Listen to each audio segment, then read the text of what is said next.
Hello everyone. Let me stop the music and charge my headphones.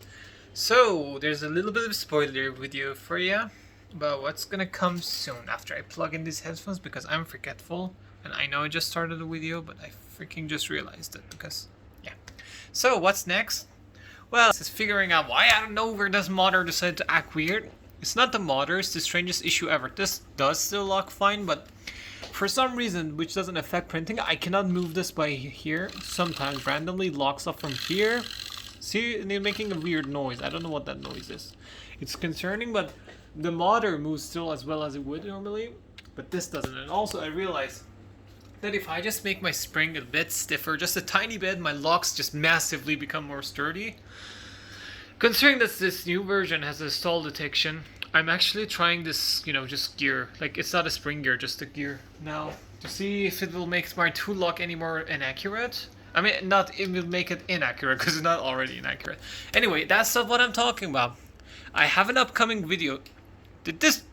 I need to glue that in. I drilled that one because it printed badly. It was like my bed leveling compensation ruining the accuracy of the first few layers. So I had to drill this, and the drill is too accurate, so it made the hole too big. I have to glue that. Anyway, if you ever watch my videos, you might be wondering what these weird things glued onto my parts are. Do you see those channels? Yeah, these are now an official part of the Do Changer because they have been proven to be working excellently. Like, I am not exaggerating. These are just experiments, but these are holy shit. So, what even are these? Why do I have like this weird habit and addiction to gluing these strange strands here on my 3D printer to the point of everything looking funny? One gentle kill that's in between. Oh my god, why am I talking so weird? I just love this. This is glass fiber strands.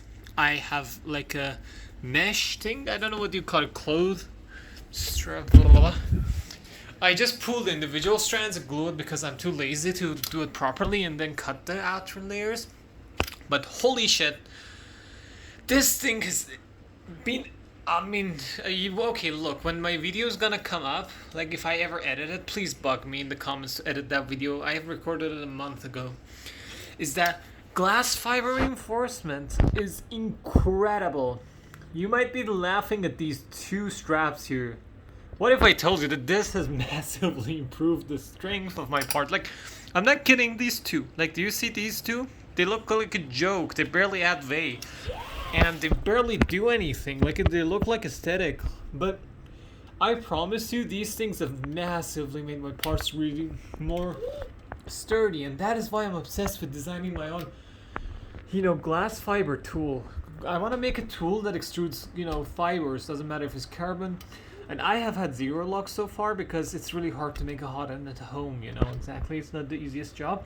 I'm getting somewhere, don't worry. Maybe I'll make some one day with some help from you guys. The thing is, I put this project on pause until I'm in Canada because I really need some special, unique parts that I can't find here to improve this. And I also need a new frame, and it's just such a waste to do it here, Anyway, the point is these glass fibers, like I even actually put one here on the other side. You can't see it. These are insane. Like, do you see this part is printed in the Z-axis, so it's really fragile normally. So if I crash this tool into this one, it would just instantly break.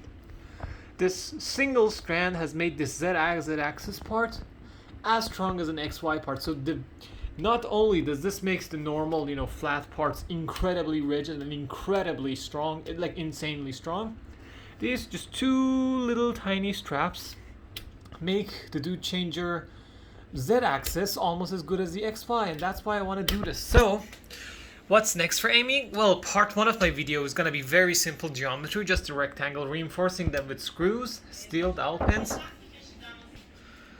So, the first part's going to be, as I said, steel pins and screws, and this on very simple geometry. The part two that I'm going to start hopefully tomorrow, I'm going to procrastinate, is I'm going to try to enforce more complex geometry. So stay tuned for that. Anyway, this is just a quick video. Bye! Glass reinforce your parts!